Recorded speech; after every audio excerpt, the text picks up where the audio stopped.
in this workshop is how do these bodily fluids, how can we design for bodily fluids, but beyond the human body? So how do other bodies, being other species such as plants or animals or microbes, or you could even think of a body as like a river or a mountain or something even larger in that sense. So how do our bodily fluids as humans go beyond that scale and are entangled with these other bodies? So then we can think of lots of different questions like, what would our surroundings, like the buildings and the architecture or the urban planning, look like if these bodily fluids were suddenly precious? For example, they were treated as like gold or money. What machines or tools would be invented to maybe harvest them? Like, what would our bathrooms look like? They would probably look quite different. How might these bodily fluids nourish or harm local environments or ecologies?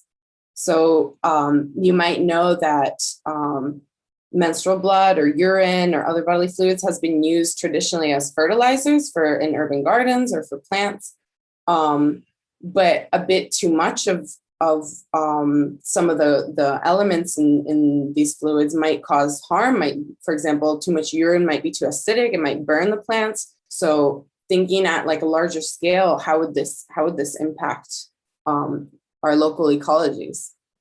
And also just what sort of like rituals or practices emerge when we think of these bodily fluids beyond our own body.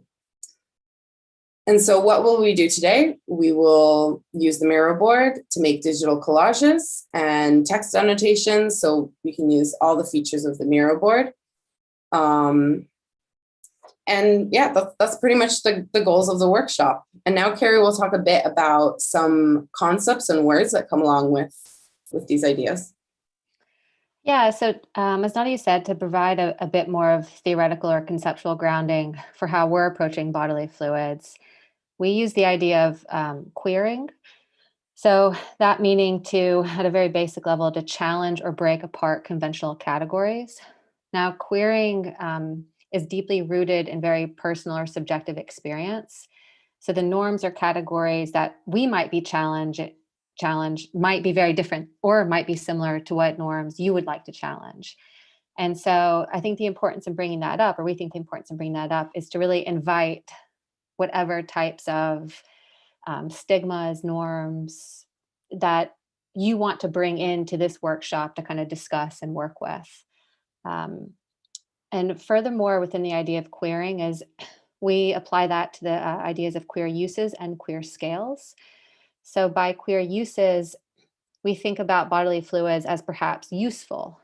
In that sense, they might challenge stigmas of them as unusable byproducts or waste, or they might be abundant and visible, and in that way challenging or queering normative associations of them as to be contained or hidden, to be immediately flushed down a toilet or, wrapped in a tampon and flushed away and whatnot. And then in regards to queer scales, it's, as Nadia also mentioned, it's not just thinking about it as bodily fluids relate, even though they are human bodily fluids, perhaps, as they relate to human body, but what happens when we really zoom in at very microscopic levels and start to understand and think about how they are entangled with other fluids, or what happens if you really kind of zoom out and think about the infrastructures that these fluids travel through or interact with. And so you can see a bit, I'm not going to go into detail at all, to the right, some collages we've made where we've been thinking about, for example, there's the moss menstrual underwear. So how menstrual blood might flourish moss as a new type of way of kind of collecting and harvesting it as something precious. Or the building facade, thinking about making bodily fluids as traveling and visible, nourishing different parts of a community infrastructure and whatnot. And then I guess to close out a little bit is we describe our work and really want to kind of promote the idea of utopian fabulations that draws upon feminist utopian commitments towards really thinking about other ways of radically being in the world, that how can we just imagine otherwise? kind of positive commitments to striving to build better places for humans and perhaps other species to live and flourish. And then the idea of fabulations really draws upon the concept of a fable as, stories or narratives to help us perhaps think about a future, but also just to think with a now so that we can start rethinking what we're doing now, to kind of engage with new futures. Yeah. Great. Okay. So now what we're going to do is have a little roll call and kind of meet each other. I'm going to bring you all to the roll call board. So what we want everyone to do is to just copy or make one of these Post-its and add a Post-it with your name, your pronouns, where you're from or what languages you speak, something that you want to share about yourself like that, or where you're located right now in the world, and also any social media handles or links, anything that you want to share. And then this we can also use later when you go into the breakout rooms. You can use your kind of little Post-it to introduce yourselves to each other as well. Nice. And also feel free to add links to your own work or projects that you think are relevant to this theme, or even any other references or things that you think anything that you'd like to share as well. You can just connect it to your Post-it or something like that.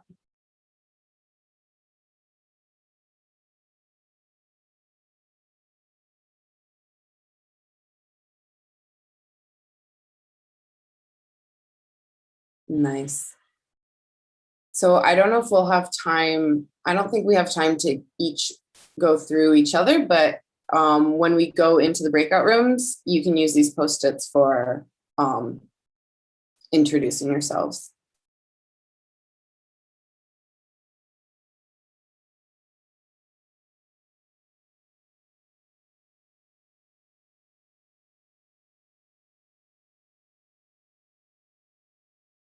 All right, so you can feel free to go back to that and edit it or add anything throughout the workshop. But let's move on to the next part, which is exploring, so the rest of the mural board that we've set up. We have the green part on the right. If it's okay, I'm going to bring everyone to me. And hopefully I didn't disrupt your Post-it editing. But so this board is, yeah, maybe we can just block those things, but yeah. So this board is where we'll just have like a pool of images that we can use and inspire each other and prompt each other throughout the workshop. So in the workshop call, we kind of asked everyone to bring a few images or to prepare a folder of images that responded to several prompts: places, situation, values, objects or actors, bodily fluids, and then as an extra thing, you can also add just extra images if you'd like. So right now what we're going to do is take 5 minutes and add the images that you've brought. And even if you haven't brought anything, you can always just Google search or add new images as well. And just put them in the board. And yeah, and also feel free to use Post-its as well to annotate them and explain what they are or things like that. Great. So I see that everyone's adding a bunch of stuff. Make sure you just make your images small and put them in the category. And even if they correspond to several categories, you can change them. Yeah. So, wow, this is great. This is super nice. I'm seeing some really nice, pretty images here. So I'm going to start editing some as well.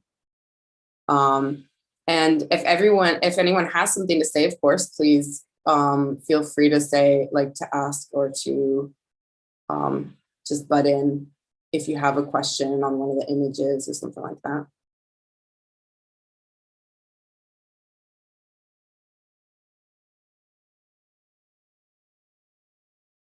Oh, Marqueta, I think someone is wanting to enter the room.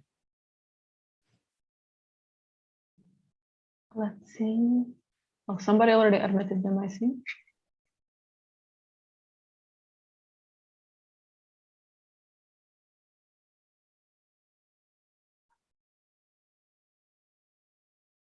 Hello, Lenka, if you've just arrived now. We are in a mirror board. Let me share the link again. And we're adding images that we've brought.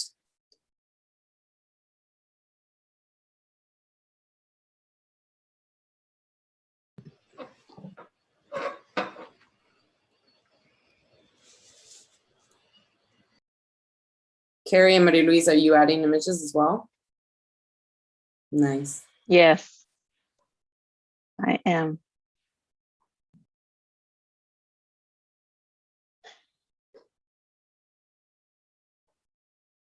So throughout the workshop, it's not necessary that you use these images, but it's a really nice way to prompt or to think about maybe some fluids or some situations or places that you haven't, that you wouldn't have thought to work with.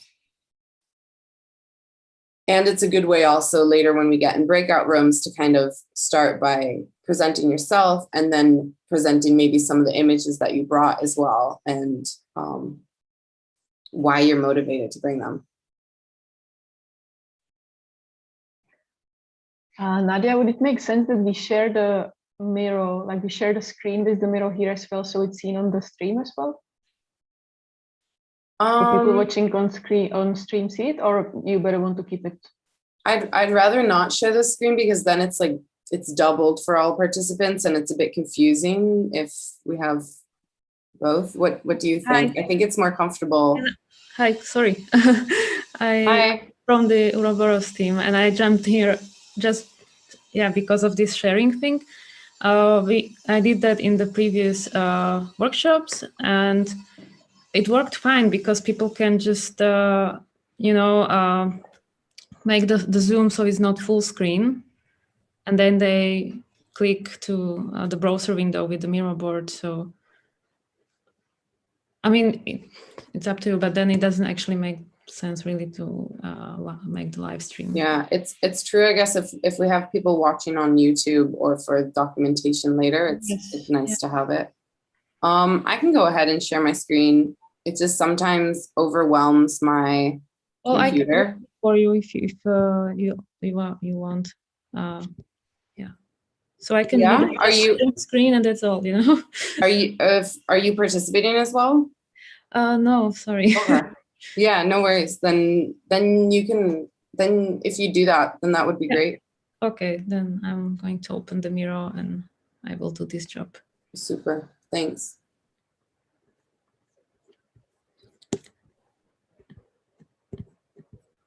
Nice. So I think at this point we have a lot of really interesting images and we can keep on adding them.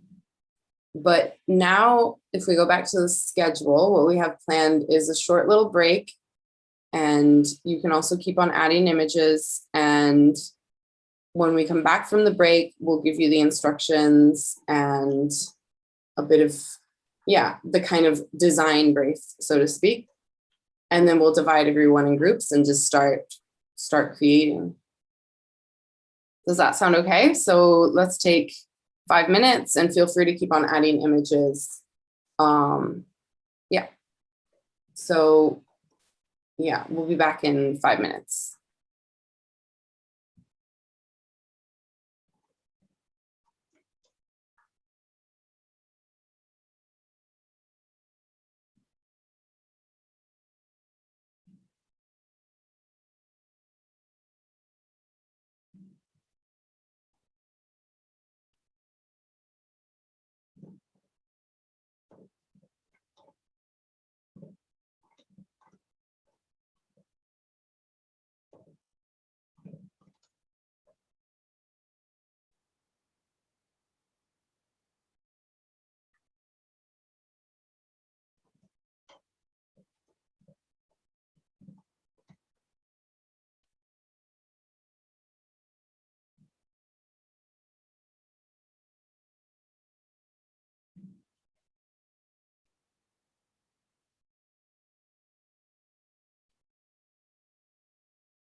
Okay. Hello. Hello. I really like the way this board is looking. There's lots of really great images.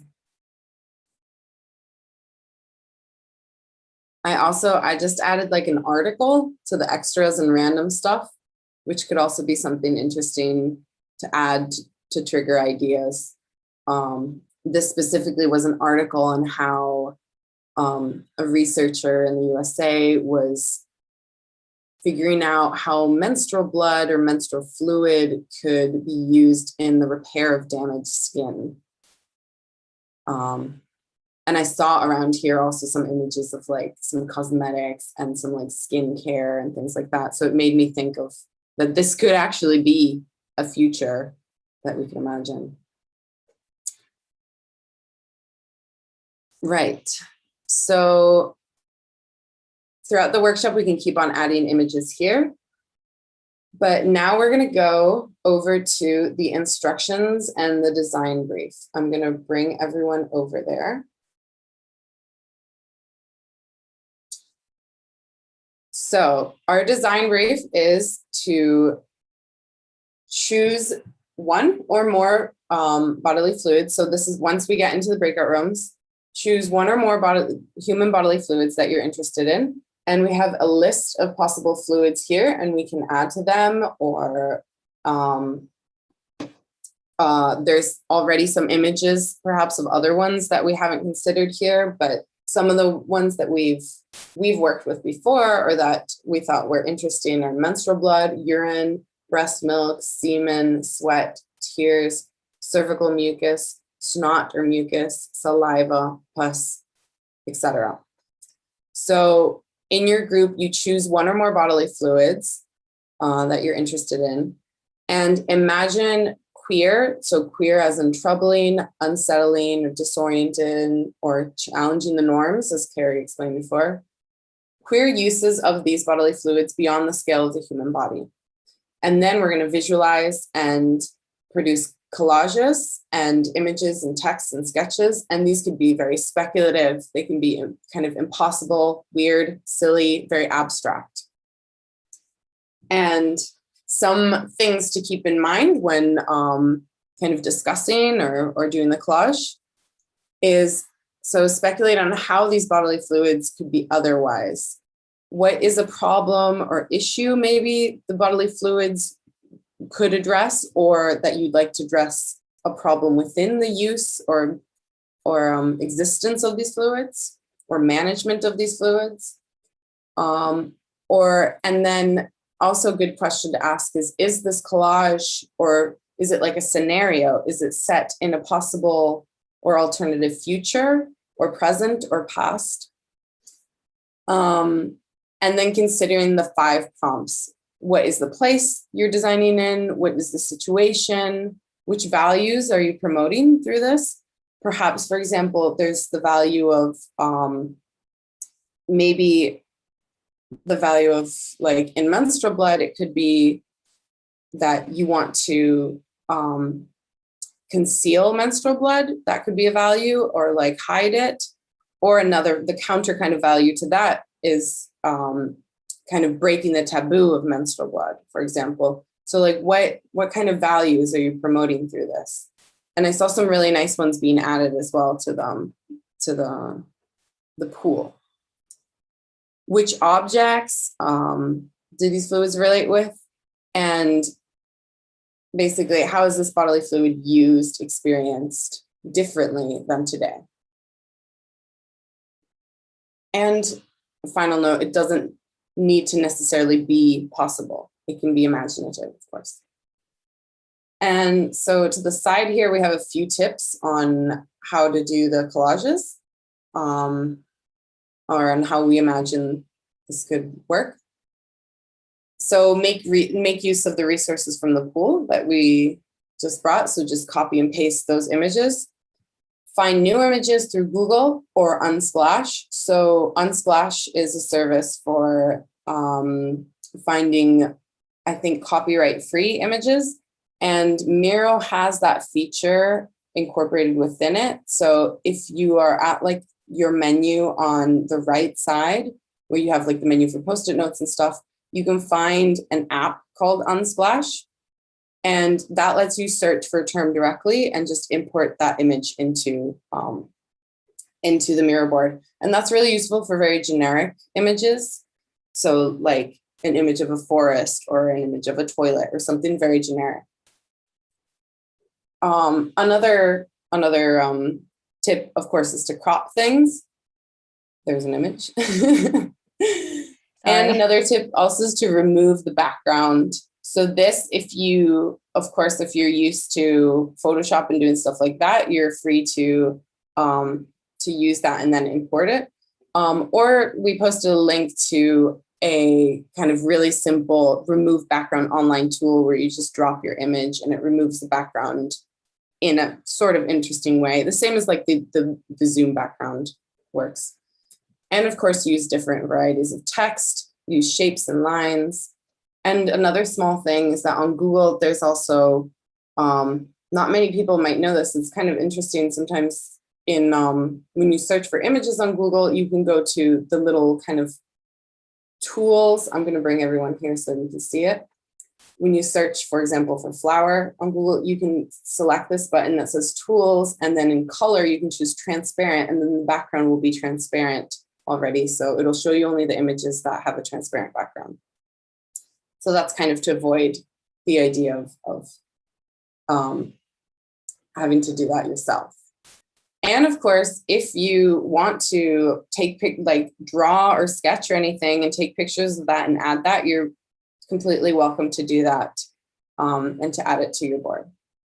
And so the way that we have this structured is every group is going to have, if you go now to the bottom, I don't know if you're still following me now. Yeah. I think so. Yeah. We follow you. Yeah. Then here are the different groups. I don't know how many we'll have, but probably fewer than 6. And in each group, you have a kind of like a side to write your names and who it consists of, or you can just maybe just post copy your Post-its over here or something like that. However you want to document who you are, and just a space for documentation and notes. And then the actual collage can be here. Yeah. Yeah. Does it sound good? Okay, Yeah. I see some nods. Good. All right. Yeah, so how about we start breaking out into breakout rooms? Yeah, and Karey and Marie-Louise and I will kind of hop into the different rooms. I think, yeah. And about the streaming, it'll be streaming this main room. So it'll only be streaming the group that stays here in the main room. All right. Mm-hmm. Anything else you want to add? Yeah. I just wanted to add, so on the schedule that we have now, we have put in quite a lot of time now, like maybe half an hour or something, to work on these collages in the breakout rooms, right? And then each of you take a break, take a 10-minute break at some point, and then we will join again here in the main room at 3:30 Central European summertime to just like present for each other and have a conversation about what you've done. Sounds good. And I think we'll give you a heads up when there's like 10 minutes left or 5 minutes left. And something that also we could do is when you have these 5 minutes, this kind of 5-minute notice, maybe assign one person or 2 people in your group to kind of present the work and kind of wrap it up together. So then you can just assign 1 or 2 people to present it. Sound good? Okay, let's see what we can make. So, okay, so should we go slowly to the breakout rooms? I don't want to cut you in the middle of talking, Yeah, let's everyone just in the room. start. So who is Okay. managing the breakout rooms? Is So it yeah, Lucas? Lukasz is now opening the room. You should all Ah, see okay. like a notification. Great, everyone's leaving. Bye. Have fun. So I think I don't think I got a notification for a breakout room. Yeah, same here. No, Maybe he's doing it one room at a time. I think so. The people who are left here, this is your group, and Marie Louise and Karey and I are kind of and Marqueta, we've been left in, and Lenka main also room. Right. is an organizer. So Yeah. we've been left in the main room. So maybe I'll jump into room 2. Yeah.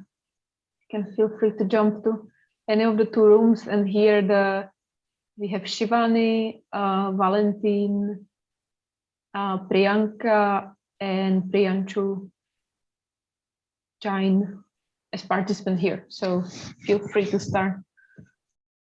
Yeah, Collaging. I'll stay in this room, and yeah, and then maybe I'll move around. Okay. Like, go ahead. You can start introducing yourself. Yeah. Hi. So I'm Priyanka. I'm a master. Can you hear me? Yeah, I'm a master at KTH in interactive media technology. Yeah. And I'm not sure, are we group 1, group 6, or like what, group 5? We can, I think, call ourselves whatever we like, but we'll be staying in this main room, so we're not like, you don't have to move to any of the Zoom breakout rooms. Yeah, no, just for the collage in the. Yeah, maybe just claim a board. Yeah. Right. So Okay, board 1 has already been claimed. How about group 3? It seems empty. Sounds good. Okay, so I'm just gonna write my name there so someone knows that's taken. I'm just gonna join into room 1. Yeah. Maybe I can introduce myself next. Hi, I'm Shivani, and I work as a designer and researcher at the Oslo School of Architecture and Design in Norway.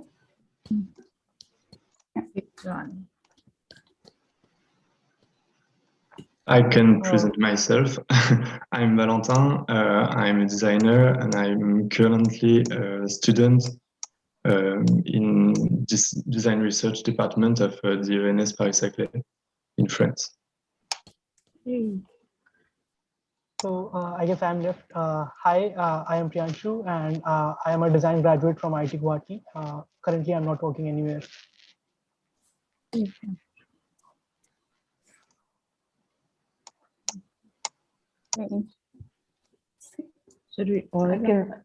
I can also quickly introduce myself since I'm here. I'm Marketa. I'm currently a postdoc at the Aalto University School of Arts in Finland.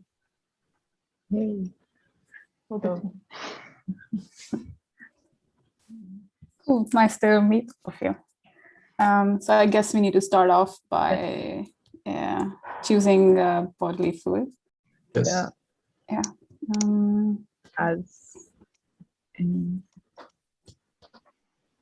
Do people have any preferences? I think menstrual blood is like sort of interesting. Okay. Yeah. I don't know. What about anyone else?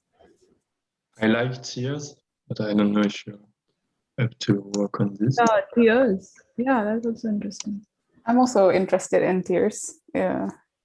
Yeah, tears sound fun. Yeah. Yeah. Okay, do we take a majority or? Yeah. I'm good with tears. Okay.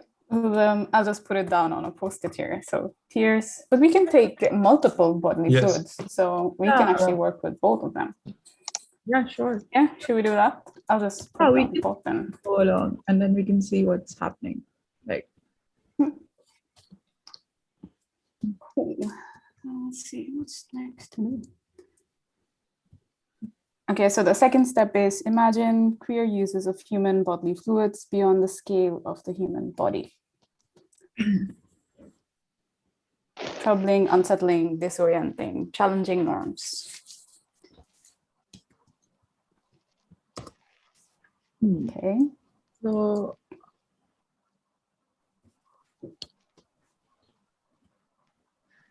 I think one of the main things that I've noticed with a lot of bodily fluids is that it's mostly something that's hidden and you don't want to hide it. Even tears matter. Like, I don't know. It's also not considered clean sometimes. A lot of bodily fluids, like even if we talk about urine or menstrual blood or anything, quite rarely. I think tears are something because they come on our face, like we don't have that aversion, but except that, I think a lot of this, there are these stigmas attached to it. It's interesting the contrast between tears and menstrual blood, because tears are so visible and menstrual blood is like so hidden. And it's so intimate. And also, but like, even if it is, I mean, I think everything else on the list is something that is people try to hide it, even if it's like a part of it. Like it's like you try to cover it up. And strangely, I think it's linked to pain in both cases. Yeah.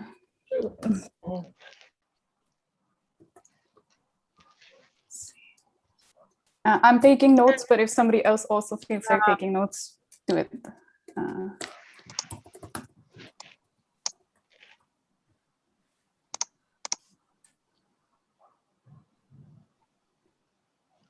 I like the note about the invisibility, or maybe like that sort of tabooization of these fluids, the social tabooization, and like the aim to make them hidden, as in like, when are you allowed to cry and who is allowed to cry, and is it a sign of some kind of weakness, and then who is allowed to bleed and not allowed to bleed, and how, and how can we talk about it, And I mean, how it can be more seen as like something which is weakness rather than strength or anything. Like, I think that's something really interesting. Like, it's something that makes us think that, oh, should we or should we not do it? So the social setting, the situations, like when is it really acceptable? And if you don't do it in certain acceptable situations, like if you're not crying, then also it's something which is an issue, which is also interesting. I mean, it's a sad moment and you're not crying. People think, oh, you don't like. There's so many norms about it.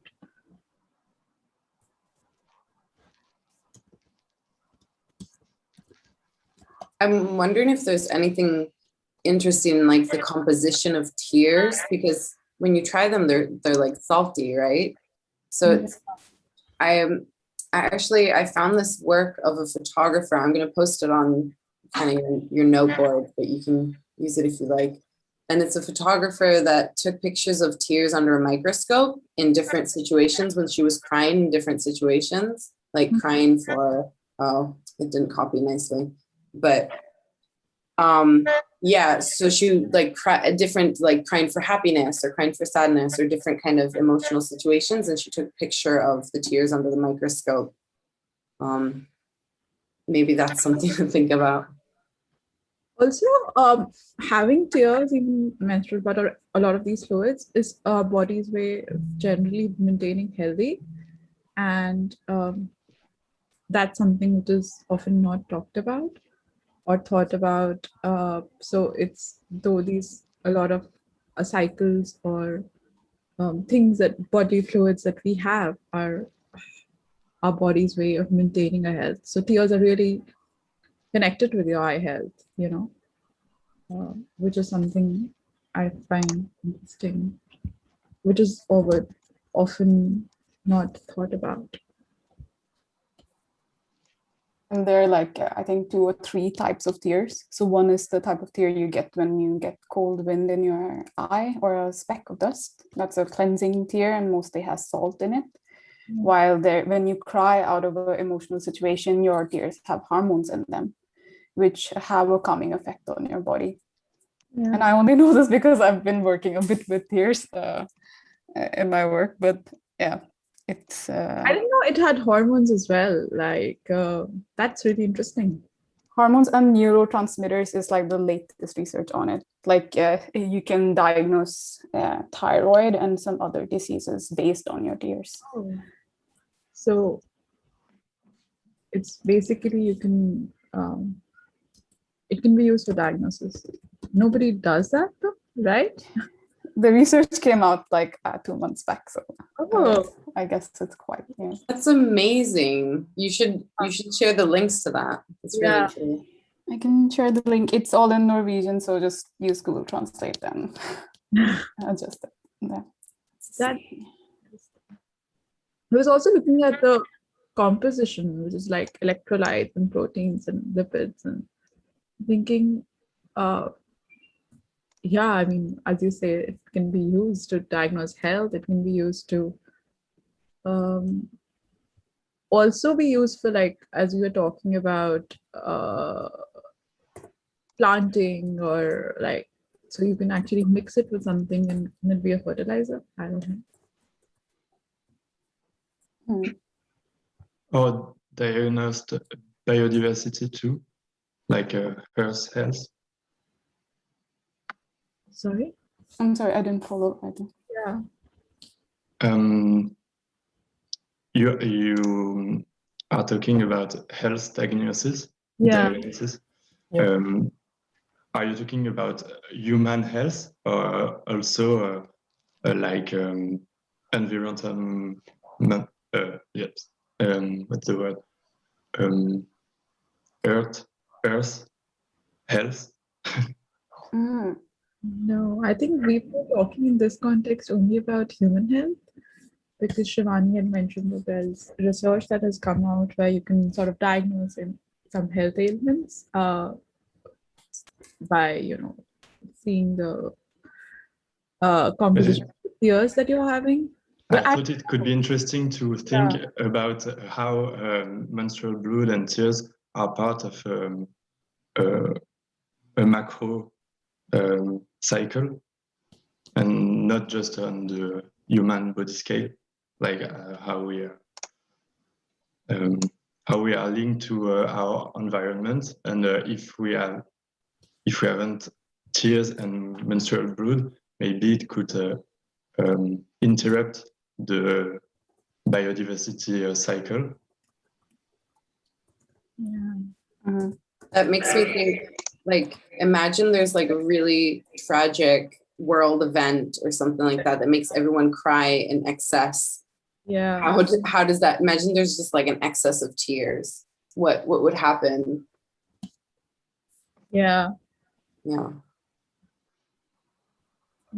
Is it possible to like dehydrate yourself crying? I think sometimes it is. And like, if you cry too much, your eyes at least become dry. I don't know if you can dehydrate though, but I mean, your eyes do start hurting.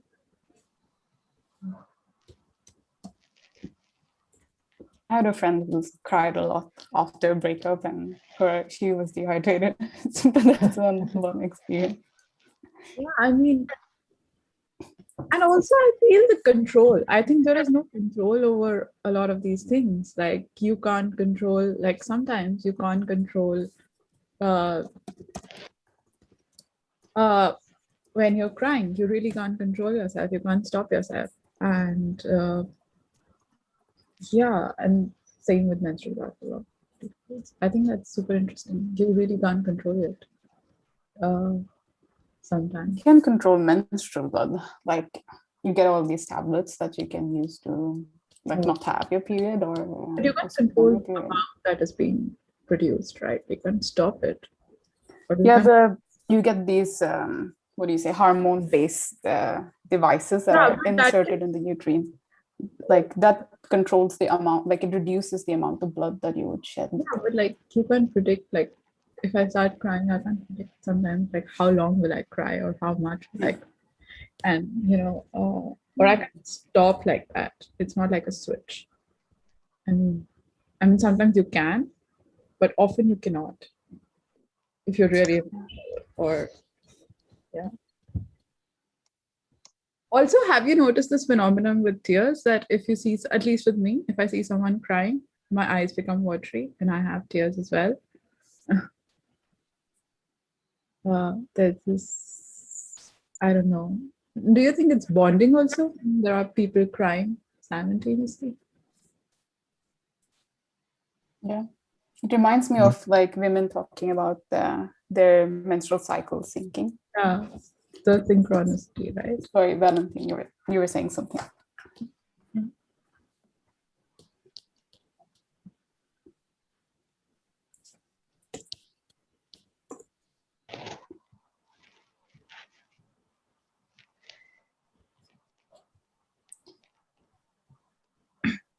Posted this link to the Miro board to the project called To Flavor Our Tears, which is this like imaginary restaurant that is speculating about the use of human body and human tears as like a culinary ingredient, like specialty, to feed non-humans. Okay. So this reverse idea of human body as a resource, to feed the sort of more than human pool of eaters.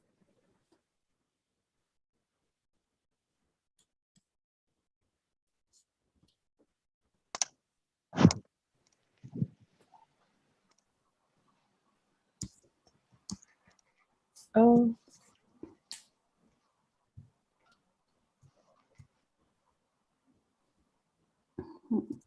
I wonder if we should move to another step. Or does everyone feel like they have kind of put out some thoughts and ideas to start with? but I was also thinking one more thing in terms of tears or anything, any fluids, that it's not just us, it's also like in our environment, or like, I mean, have you seen animals also crying or weeping? So it might be something very basic, like an instinct which is very primal, rather than just something which is developed. So not having that sense of control in some sense.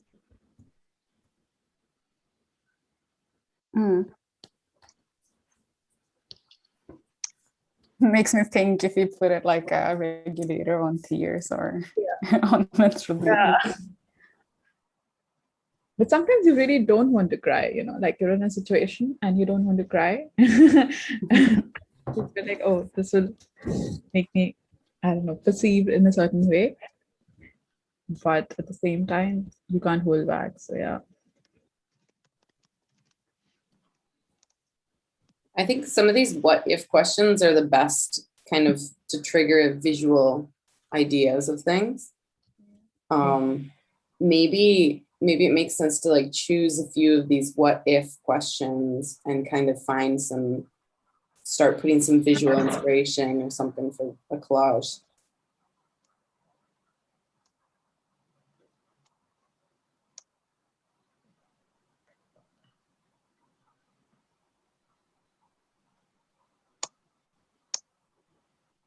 Can we like actually collect our tears and use them for like, I don't know, as I think there was this water crisis, right? Solving the water crisis. I don't know who wrote it. Sorry? Who wrote this? Accelerating the rising water crisis? It's I if mean, we all together have an excess of tears, maybe it could accelerate the crisis, the climate change crisis. oh, In a bad way, but oh, in a bad way. I was thinking, can we like actually make it drinkable in some sense? I was thinking in a good way. That's interesting. Okay, another thought that I had was, what if we have some sort of, you have like pads or sanitary products for menstrual blood? What if you had them for tears as well? Yeah, so you're collecting them in some sense. Or are you like collecting them? Or are you like just like discarding them, like collecting and discarding? Like you already do it with like tissue or pads, something. yeah. Like we have a tissue and we generally throw it, but like even that's what happened with sanitary pads and napkins as well. Like, do you think it should be interesting to sort of collect it in some way? Like in a menstrual cup, it's sort of collected.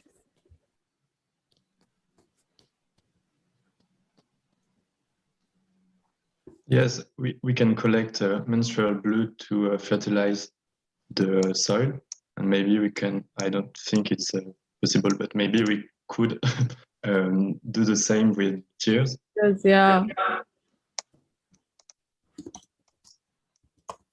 I'm just imagining these like wearable pads or something here, you know, to collect it and then you squeeze it out or something. Yeah. Then, yeah. There's actually a thing, I think, in like historically tears have been collected by like means of like a bottle or something. And I think it's like there's many also like religious and biblical references to these sort of, you know, collecting tears and things like that. I think if you like look up tear catcher. Yeah. Should we start adding like probably some images to the collage? Yeah, I just found this image that I'm dropping in. It's like from Instagram account that I follow. And it's like a tissue dispenser pillow. So when you're crying, you can pull tissues out of the pillow.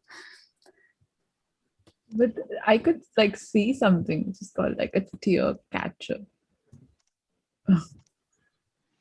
It was actually a tear catcher.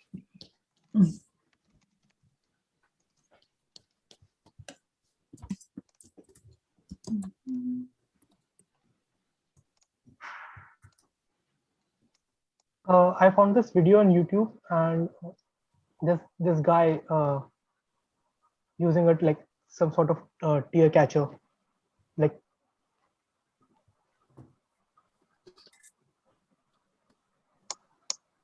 I think they are trying to like make it wearable. Did you share the link or did you put it in the I board? took a screenshot. Okay. Oh, we could drink our tears. Yes. Yeah.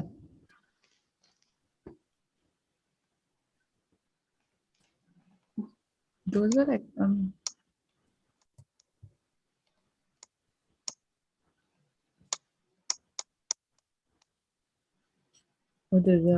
there's like a actually like a so weird.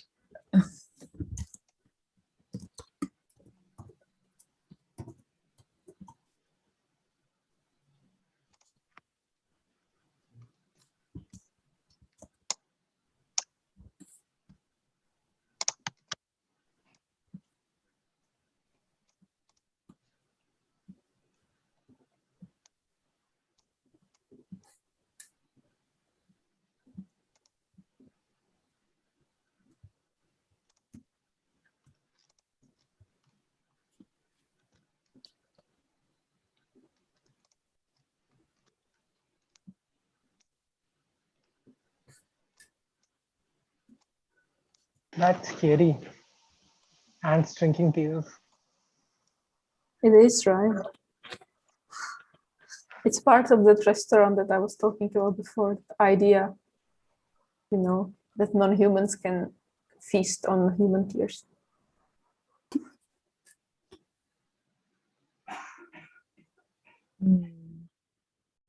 That's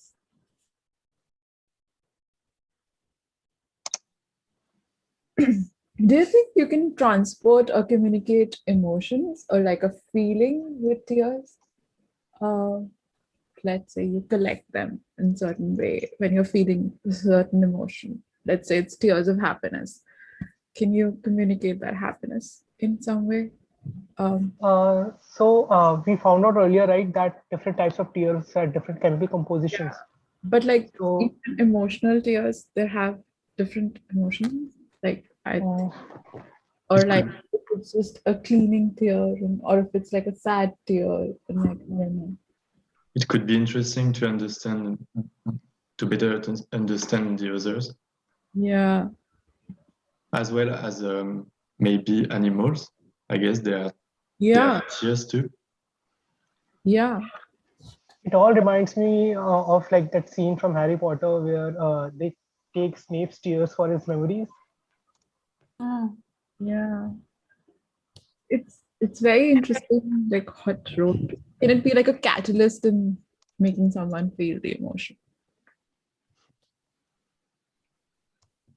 And how valuable would they be? Like, if you collect them, would they be more valuable?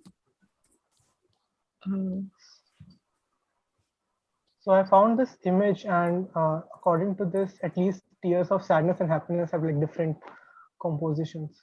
So yeah, that's interesting, right?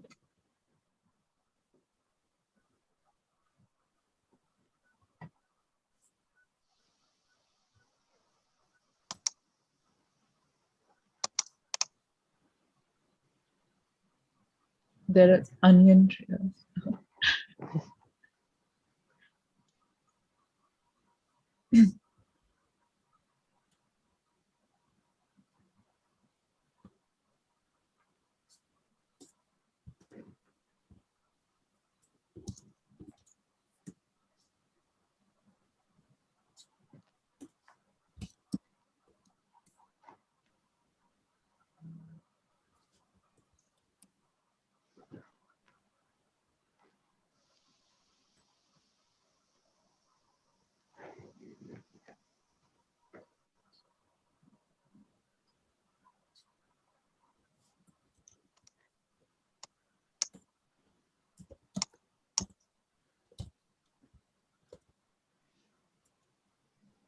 Sorry about the hostile takeover.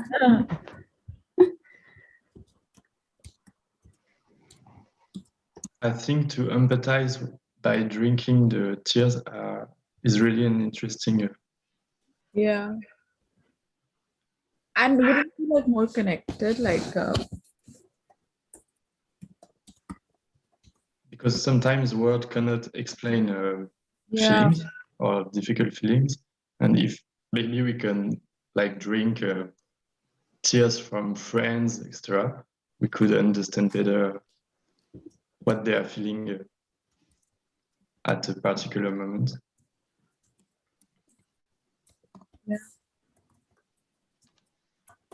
I was thinking of something like a tear farm where like we show people sort of, maybe emotional movies or something which makes them cry or make them remember stories from their lives which make them cry. And then like, let's say 50 people are sitting and crying and you collect all of them together. Yeah, the dystopian way of.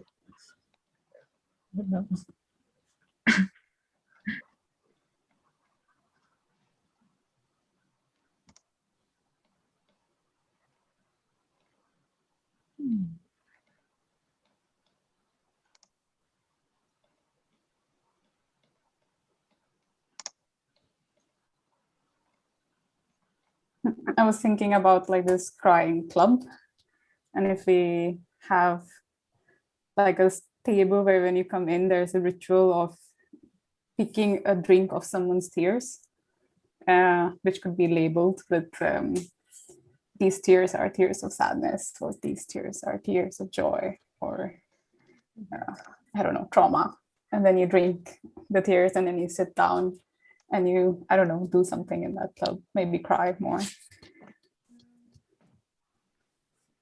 I would really like think that even if in some sense we start collecting tears, would they like really make us reflect on why we are crying and like how much we are crying over what things, or when are we feeling certain emotions, and the idea of all of it, because sometimes we perceive so many things so differently, and it can be like a measure of understanding the range of emotion we are feeling for a certain thing. So do you guys know about this like research where if you like shout at a plant for a few days, they start withering, and whereas some plants grow better to music. What if nurturing plants to different types of tears had different effects on them? And that would be interesting. Or like a certain type of flower which grows into different colors based on the type of tears they have been nurtured to. Yeah, that would be really interesting.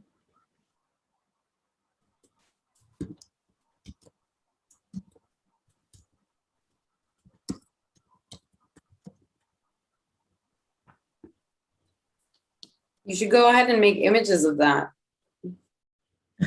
Priyanshu, that sounds really fun.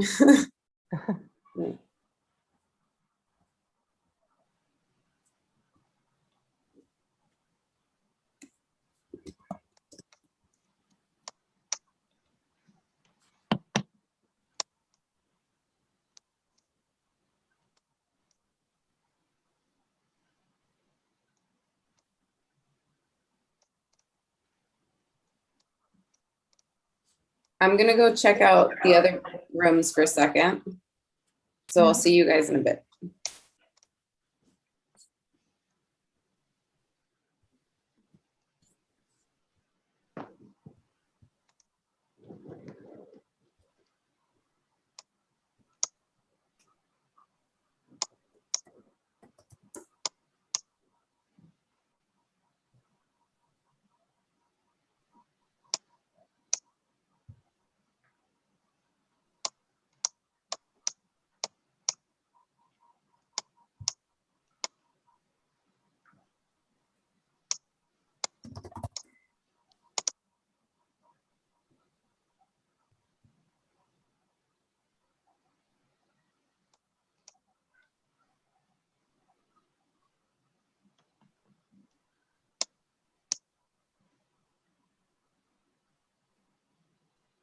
So we need to consider the 5 prompts. Yeah.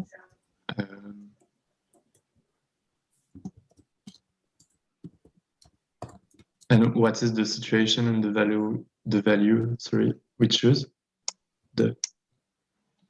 Yeah.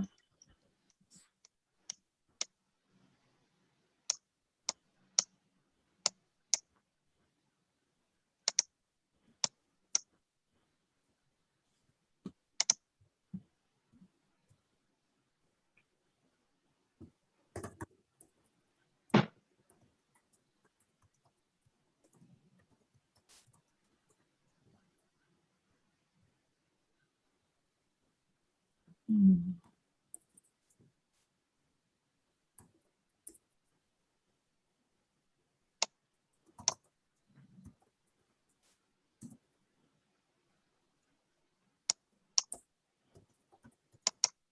Okay.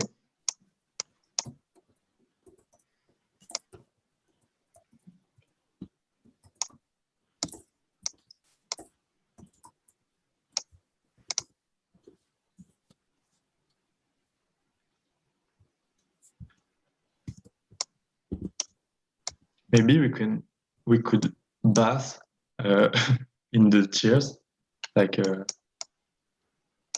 a swimming pool, like swim in tears and feel the joy, the pain, etc. Yeah, you're saying like a swimming pool? Yes, as well. I drinking tears. We could swim in it, swim into tears. Yeah, I mean that could be like a macroscopic, like a version of. Yeah, sure. I mean, why not? You can swim in tears.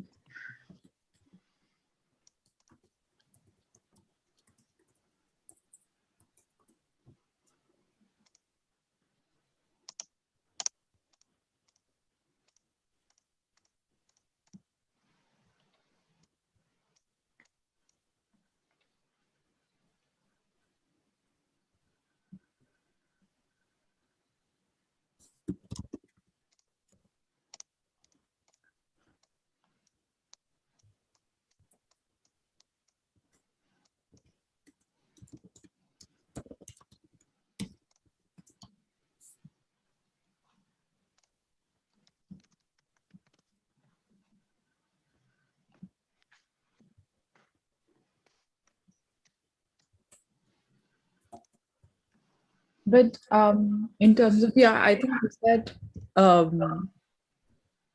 swimming pool. So, but like what problem or issue would you like to address?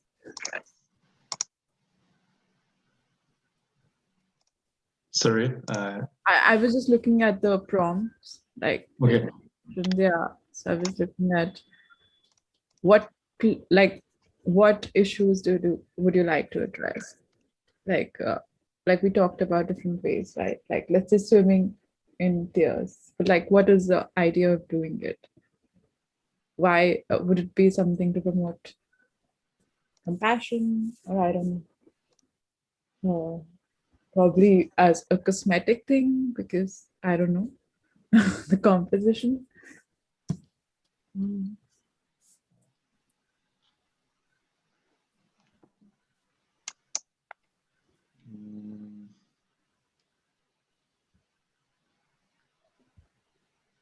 Empathy couldn't be just as simple.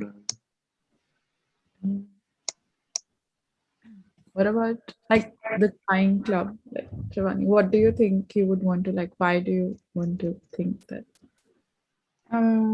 Yeah, just put it down on post-its about how maybe crying and tears are more openly accepted, and there's also space created for experiencing tears from a more community perspective. Experiencing tears from a community perspective, and also like tasting the tears of another being could, I don't know, like more like bodily experience of the fluid, or more like, yeah, maybe you switch the senses. Like generally you cry through your eyes, and maybe you taste. I don't know what really happens if you taste tears. Yeah, but it's interesting. Like it's just the switching of the senses, you know. Can one sense like yeah.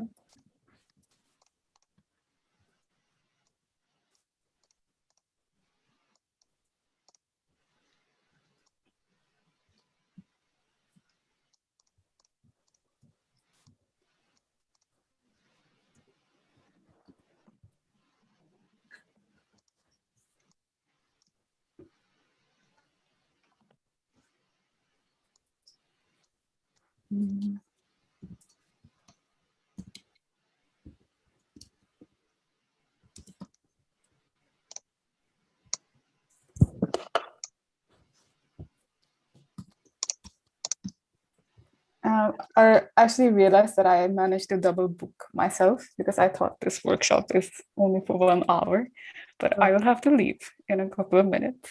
So I won't be able to support on the presentation, but I could help prepare.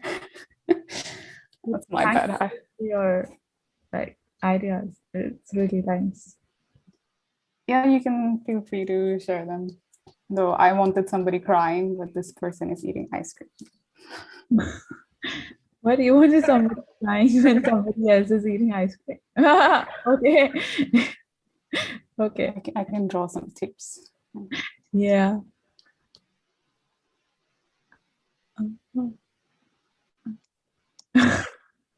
When they're eating. I think this is the peak of emotional being. Yeah, you're crying and having ice cream. This is interesting, like because you're this very vulnerable emotional state of being is being done in this more very modern art gallery space. Yeah.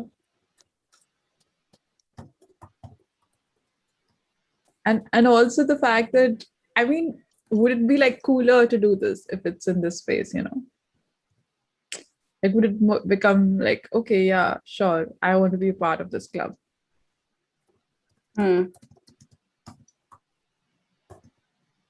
Because I think that really defines, like, sometimes that can be a drawing point, you know, for people, like how things are presented versus what they are actually.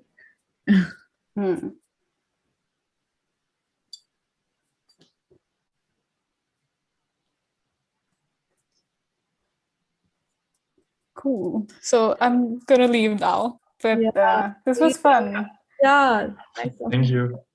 Thank you for joining, Shivani. Yes, I'm so sorry about messing this up. I've done this so many times today. This has been like writing the wrong times in my calendar. That's okay. You can always look back at the last part of the workshop at another time. Yes, I will do that. Okay, good luck everyone, and thank you for today. Bye-bye. Bye, nice meeting you. Bye. Thanks for coming. Hey everyone, I just came back to say that we might be approaching the end, I think, of the design session. And if you wanted to take a break, you should take a break, but first maybe decide like who is going to kind of lead the presentation a bit. Yeah. But you can just continue also adding things, of course, during the break or whatever.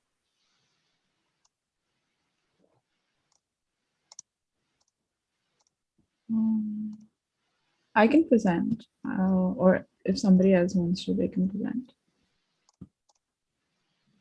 No, you can do it. Yes. But you can also talk about swimming in tears.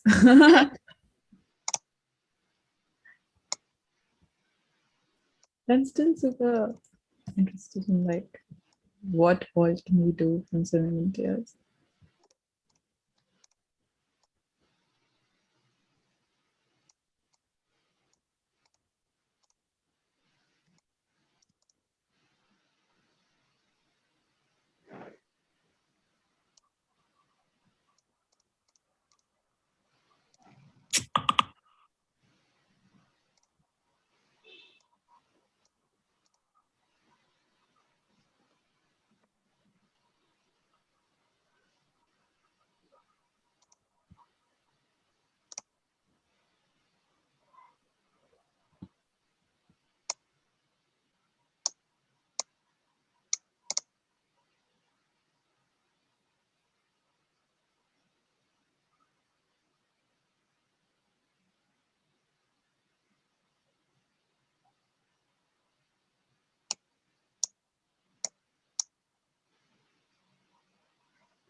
Nadia, the breakout rooms are closing now, right?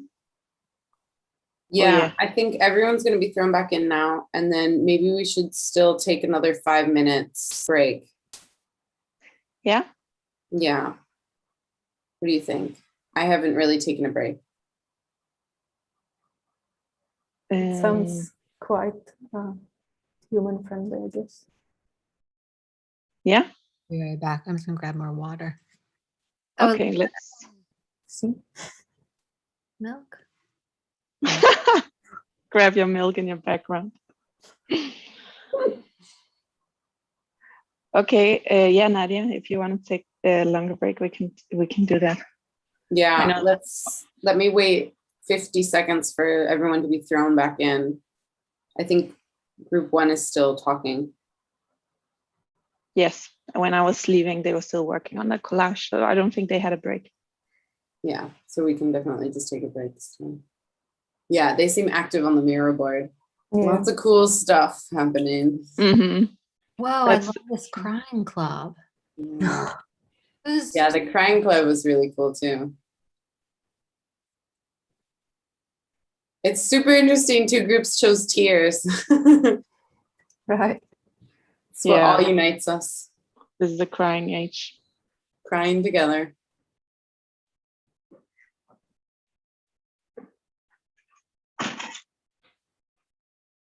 But then we should say we start again at like 35 or something. Yeah. Okay, hello, welcome back.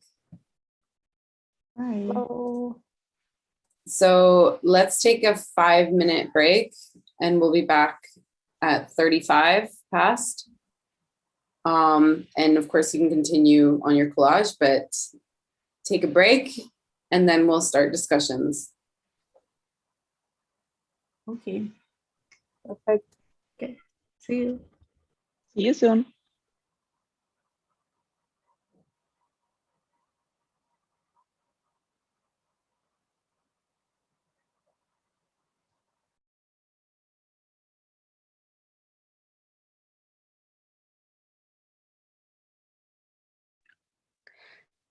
Jana, Jana, did I say were you in the, was it the course? I know you from the gender and sustainability. From the what? Where was it again? The gender and sustainability course? The post-humanities hub course? Yes, yeah. Okay. And also we were together in the DC, no? At this. Oh, was it there? Yeah, I think not the other one. There, no, that's something else. But we were together at the DC at this. Oh, okay. I was like, I know we've been in something together, but okay, I thought it was that course, but no. Okay, last year, yes, yeah. Yes. Well, it's cool to see you somewhere else. Yeah. Yes. Yeah, I was thinking before also like, where have we been? But I think in the DC, you presented your PhD research with fluid tracking fluids and or on urine, yeah. And we were writing a bit because of Kia liking my topic about the body, of course. Oh. It's funny that the disties, that seems like 5 years ago. Right? Yeah, for me as well, ages ago. Well, I don't want to take away your break, but I just thought I'd interrupt the break to. No problem. See you in 2 minutes. I'm gonna get some more water.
Okay, I hope we come back slowly. I'm gonna wait to see people popping in.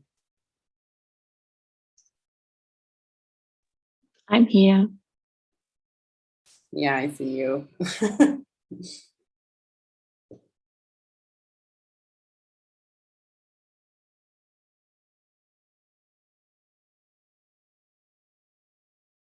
So we actually might have, so we have about 20 minutes left, right? And since we have only 3 groups in the end, we thought it might be interesting that when you kind of present or talk about your collage, you also just mention really briefly who you are and why you're here, or why you're motivated to be here, or how you found out about the workshop too. Because we're really interested in knowing why you're here. Yeah.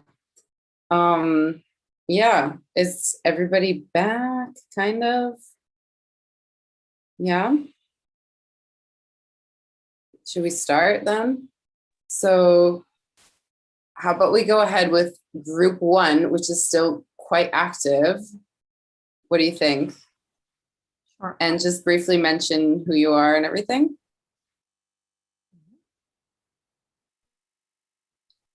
Go ahead. Should I start? Or no, I can't really see my group members. Hey. Hello. I mean, I can just start who I am. So my name is Masha, and I'm a PhD student at University of Salzburg in Austria. And my PhD is actually centered around the human body, and my background's in fashion and textile design, but I work now more with also wearables, but more, I would say, artistic forms of wearables, so not like tracking devices or so. And I use wearables to sort of express bodily experiences. So I explore in my PhD how others can understand bodily experiences of another person through wearable interactions. So for example, I made a wearable of my experience of migraine, and then another person can wear that experience of having migraine and in that way understand the body of another person better. So I start from autoethnographic experience most of the time.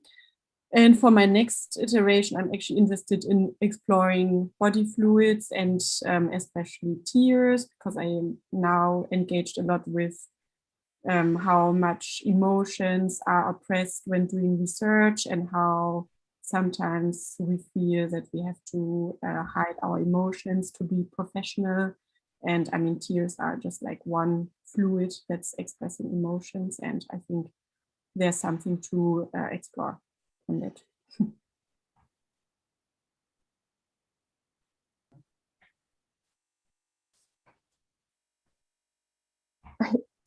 Shall I go then, maybe? Well, I'm a design researcher or designer. I work at Oslo School of Architecture and Design in a research and innovation project where we look at sort of digitization of healthcare. And I'm especially interested in the measuring devices that is implemented, for example, blood pressure or oxygen saturation or other things that are measured, and in relation to or like how might that maybe erase our knowledge of our own bodies when doing that, and also like using speculative and critical design methods. And that's how I heard of this workshop, through Louise, who is also working at Oslo School of Architecture and Design. Yeah, a bit about me. Hi, my name is Ellie, and I'm a first-year bachelor student of the Atelier Graphic Design 2 in Moestien and London. I do mostly illustration, and I like to give my material objects anthropomorphic values because it's fun. But I came upon this workshop thanks to our school, and I only wanted to learn more about this subject, so here I am. That's all. Is that everyone in your group?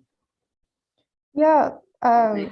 Asia was here. I don't know if she's still in the workshop.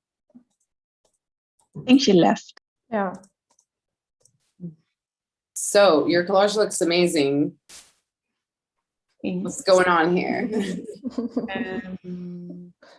We didn't discuss who should present, but I don't know, I can start if you want, and yeah, can That would be great.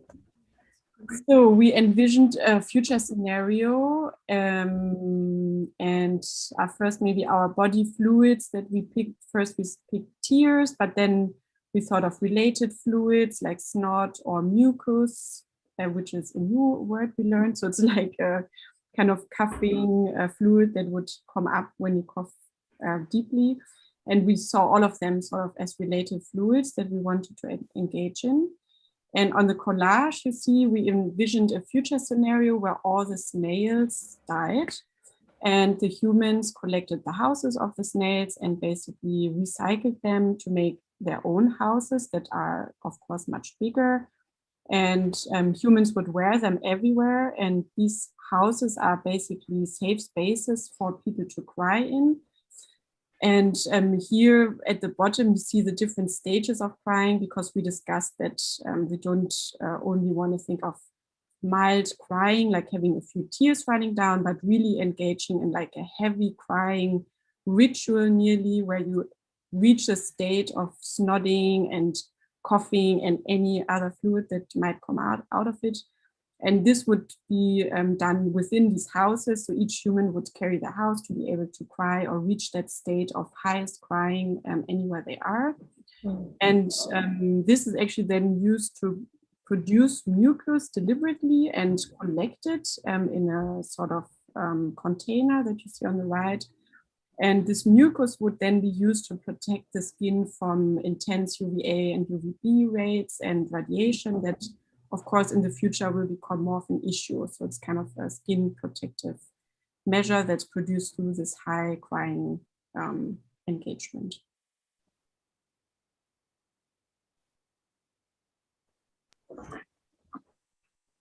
Do you have other things to add to our other group members? No, I think, Masha, you covered it so well. Maybe Ellie, maybe you have something to add. Maybe just about the snail shells. They're also good for transporting, because I believe that in the future world where there's a lot of radiation, the nature would be unstable and he wouldn't be able to stay somewhere for a long time. So the houses are made to be carried around. And yeah, maybe also this hysterical state of crying will then in the future not be like something like that's a state that you want to reach, sort of. Also, like it will be preferably destigmatized and be like a regular thing to do. And we even discussed of kind of a tantric state of crying, where you really deliberately want to cry more and more and engage in it in a pleasurable way. Super cool. I think this is really amazing. It's really pretty collage. Thank you. I think we got to move on to the other groups, but also feel free to just leave some comments or notes. Yeah, so let's go to group 2, which had Karey and Shruti.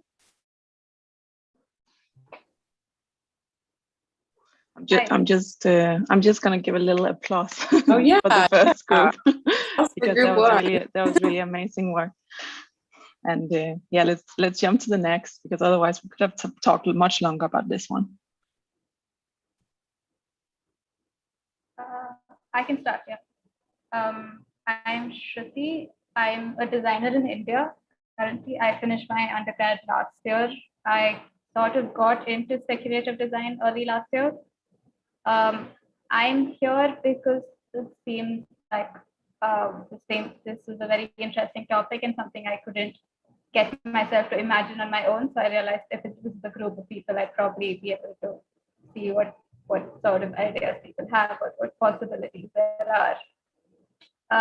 I'm actually waiting to start my master's program at TU Delft in the Netherlands in August this year.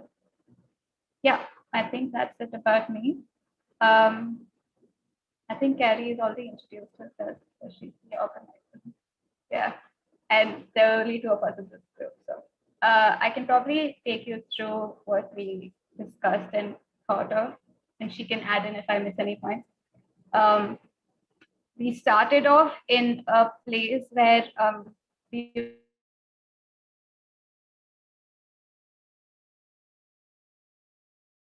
Shruti, the connection dropped.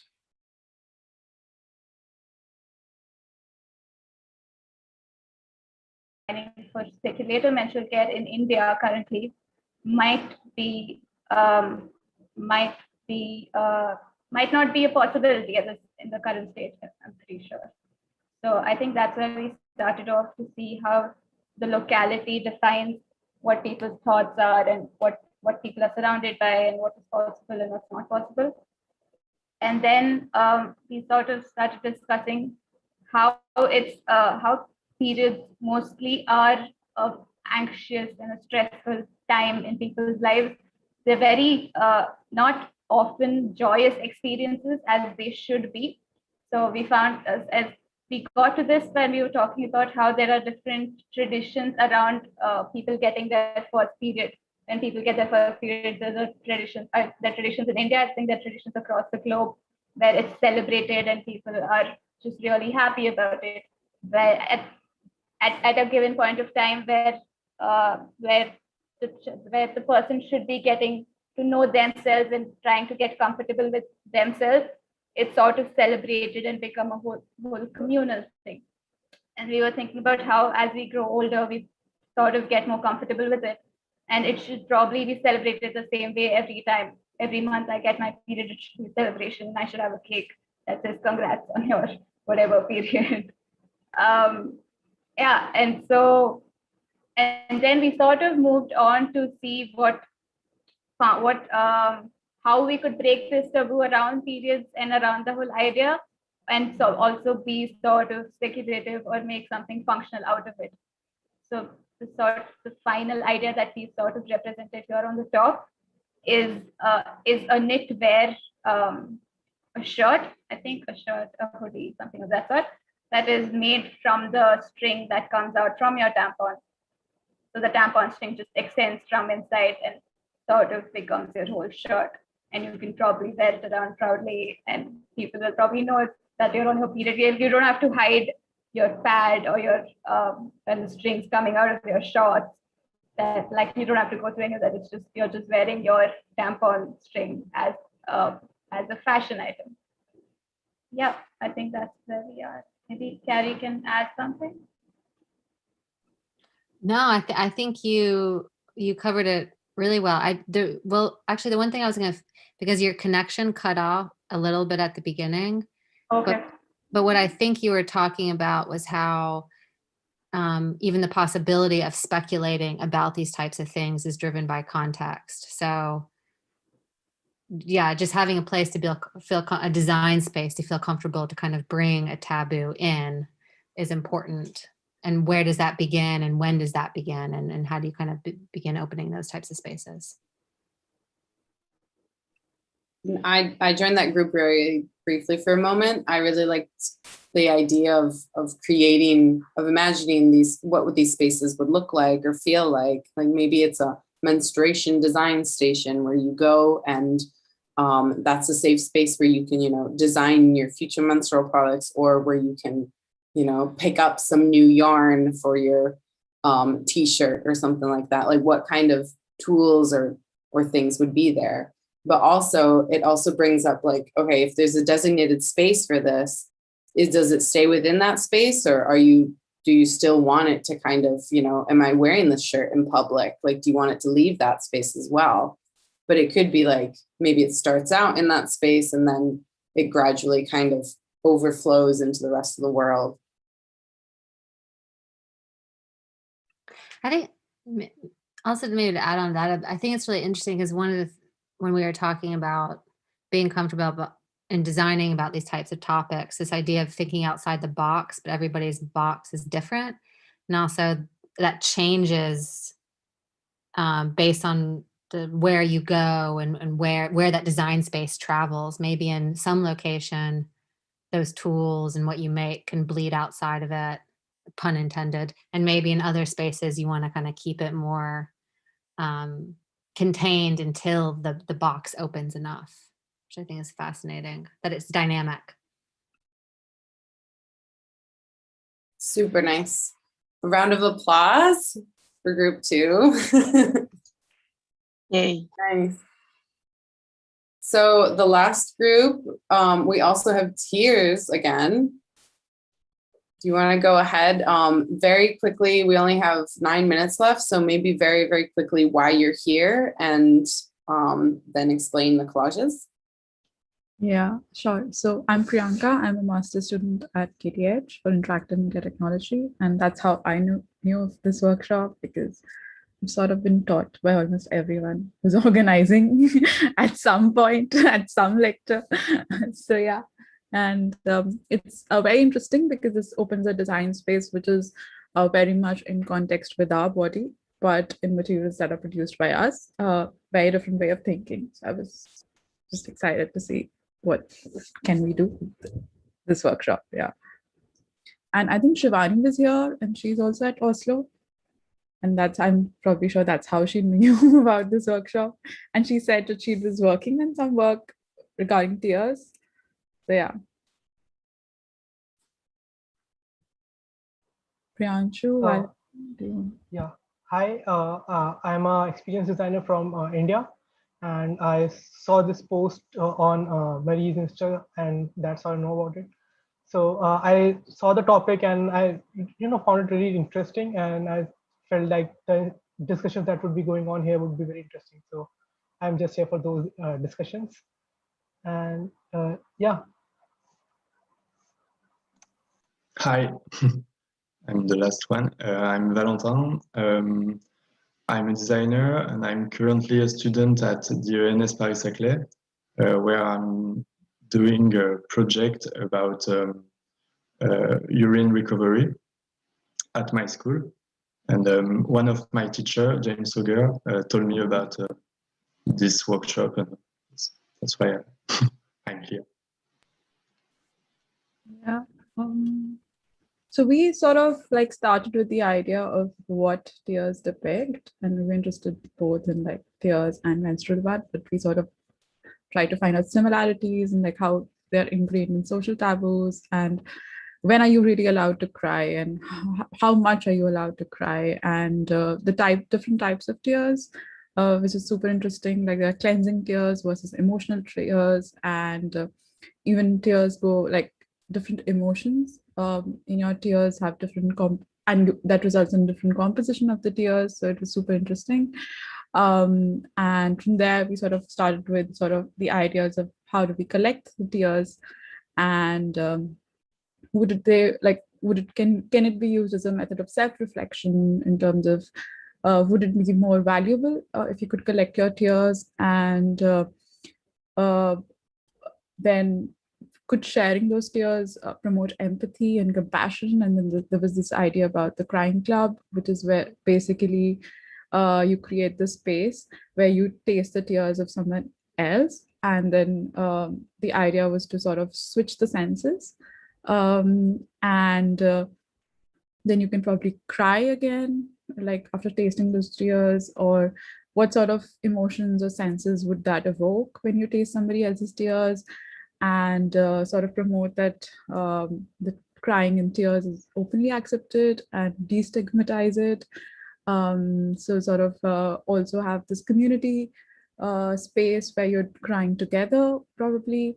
So also you're exposing your vulnerable side, and then yeah, this idea of sort of having a swimming pool of tears, and then you can swim into different types of tears, which would be like joy, pain, and what sort of emotions would that evoke.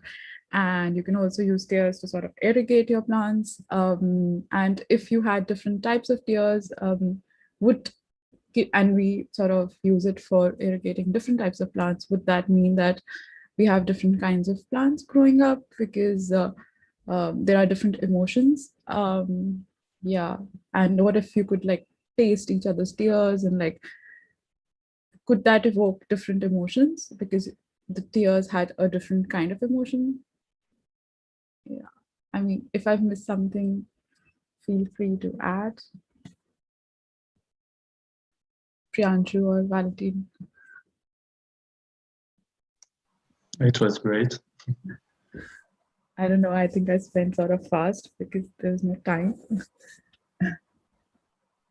Right. We discussed a lot of things, and like how tears have different compositions when the intention behind them is different, and how that can be communicated to other people through different mediums. Yeah.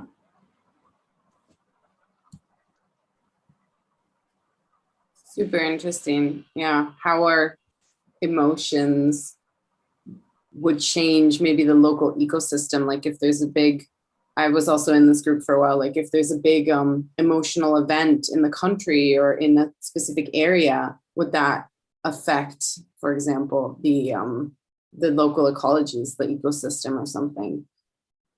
Yeah, we also had a discussion. And also like you brought up what if there's an event where there's excess of tears? That's what we went for, sort of the swimming pool idea.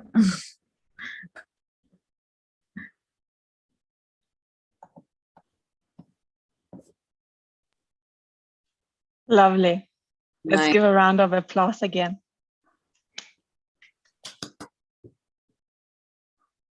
So I think this has been really, really amazing. I think this brings us to the end of the workshop. Karey, you want to say something? I'm like trying, yeah, I'm like both trying to message or reply in the Zoom chat, and then I'm also trying to like pay attention. But I think the big thing is, before we close out, that I wanted to let me change it to speaker view, is I think somehow a discussion on connecting moving forward, or what types of, like, who would be interested in more communicating, kind of communicating more about this work, or possibly doing more work together moving forward, or discussing this forward, would be a good kind of just quick discussion to have. I don't know if some people need to leave right at 4, or if it can bleed over a little bit, or if we establish just kind of maybe connecting via email through the emails listed in Miro. I think if it's I don't know if it's okay with everyone, or if it's GDPR safe or something, if we can get the emails of everyone. Marketa, do you know? Yeah, I guess that depends if you all agree. I think I have the emails from the registration system, so. Yeah, and then we could possibly reach out, and then, you know, people will respond if they're interested in participating in new things or workshops. And but as a start, I think we should definitely stay in touch on like Twitter or Instagram or things like that. So please do post that in like the little roll call post-it thing, and we can just follow each other there. And yeah.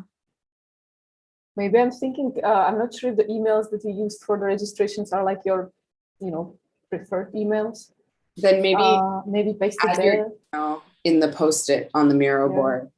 But some people have left already though. Right, that's true. Yeah.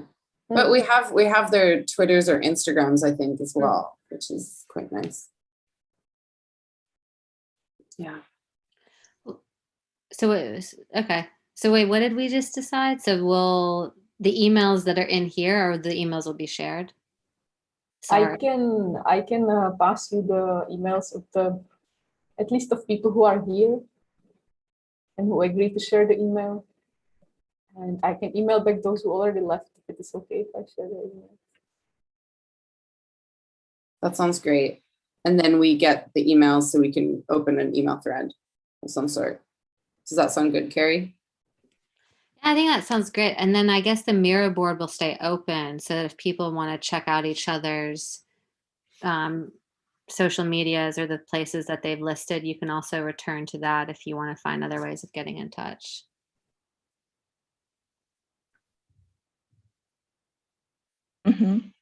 That sounds good. So now it's one minute past. So I guess if anyone needs to leave now, that would be totally fine, right? But Nadia and Karey, do you want to hang around just for 5-10 more minutes just to chat a little bit? Yeah. I was just thinking it would be interesting just to hear people's, just like any first thoughts or unfinished reflections on the workshop, because I'm not sure everyone had the chance to work with bodily fluids before, so these might be just the first experiments or in doing that. So any kind of unfinished starting reflections on that kind of work. How did you experience that?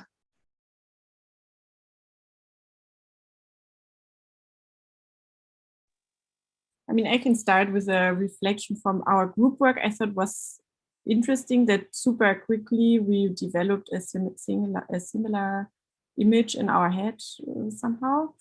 I mean, thinking that we never, met before, talking about fluids is at the end super, I would have thought very different for everyone, but I felt we could all relate to similar visuals or textures or behavior of fluids, and I thought that was actually quite surprising to me. I thought it would be more difficult to create a shared collage that we all agree with in a way, and I thought it was actually a nice outcome.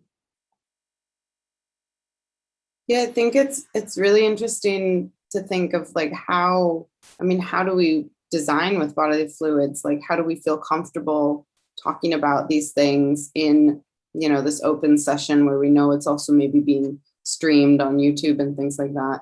Mm-hmm. I'm sure that tears we can all agree maybe tears has a different taboo association than maybe vaginal mucus or semen or things like that, right? So kind of fluids associated with more sexual functions are also slightly more into that taboo. Yeah, it's just interesting to hear what you think of. I don't know what other ways could there be to discuss these sort of things? I mean, obviously it would be wonderful if we could all work together in the same room and kind of have some ice-breaking activities or something. But yeah, it's amazing to see that we can kind of just openly talk about it though. Can I just jump in with one practical info? We need to really Lukáš, the Zoom manager, because he needs to go stream another event. So we'll stop the streaming now. But we can keep chatting if everyone is free. That's good. We can stop the streaming. Yeah. Yeah.